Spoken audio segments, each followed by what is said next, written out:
I'm very excited about this 2018-2019 season, as in looking forward to all things new. I think we've got a group of people that we can place on the floor that will be a quality product, and one welcoming to the fans, welcoming to us as coaches, and welcoming to just all our supporters and alumni of NC Central. Even though it's year 2 for you, does it feel like year 1 over again because you have so many new pieces on the roster? That's a great question. I think, I guess true to form, it's year 2. Not too many surprises as to what was going to happen last year, in the sense that I knew there was going to be a great need for a changing of a culture, just changing of mindsets, changing of how I expected things to go. So that went true to form, and now here we are, year 2. I'm excited about the product we're going to put on the floor. I'm excited about the new staff I was able to put into place. Coach Jason Harris has a great and reputable history and background in high school coaching, the Virginia area, Maryland, all that area to the east. And I've got Ron Woodard, who many of you know as an alumni coach here, meaning he's coached on this staff before with the men. He's had various coaching stints, and he brings a lot of knowledge, along with Coach Woodard's knowledge and his experience in being a champion and winning. I've got Coach Harris's experience and connections with some of the up-and-coming players and families and teams, and mix that with Coach Tynesha Lewis, who's now a veteran on my staff, who's now able to fill in the gaps where I have my flaws. She just focuses on her strengths as a former player, focuses on her strengths from a point guard perspective, and then you throw in Clarissa Adams, who has experience of Division I, just athletics and how to run a program and be efficient and be timely and be someone that moves us forward. I'm very pleased with what we're going to bring to the table this year. 4 returning players from the roster last year. I don't know how many exactly new faces, but have they kind of taken a leadership role, kind of step forward to make sure, to kind of show the way to the new faces? Absolutely. There are 4 from the returning roster, but I'll include a 5th that was familiar with what was going on here last year. That's Zaria Atkins. She was a transfer, and she had to sit out last year, but near the end of the season, she joined our team.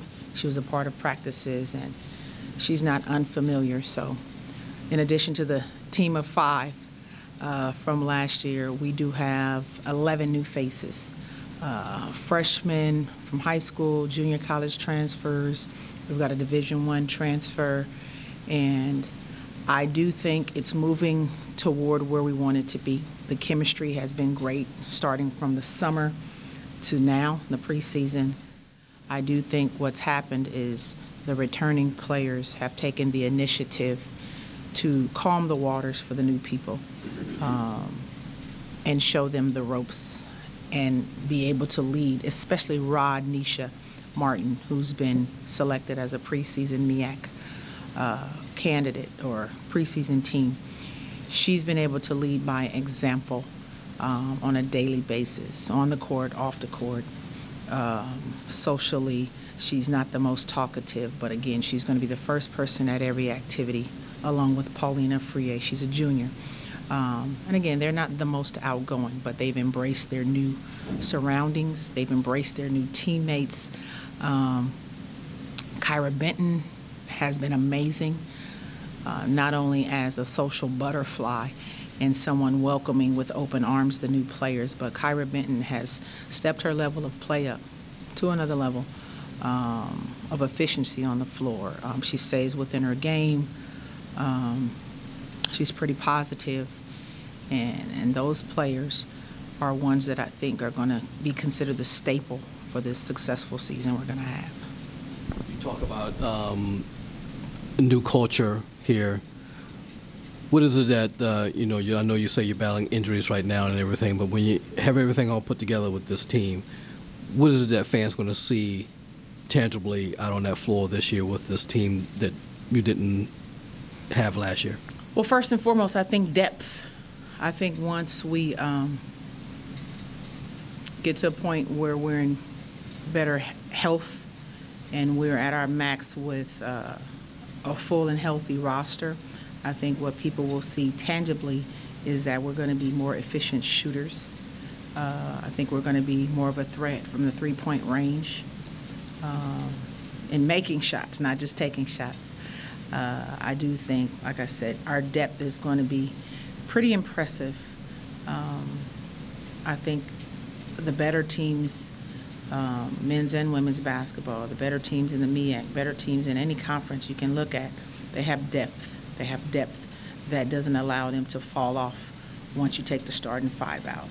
And I do think that's what we're going to be able to show and see, to the point where we have the good problem of who should we start this game, who should we start next, and we hear the chatter of why isn't she playing more? That's a good thing. That's a good thing.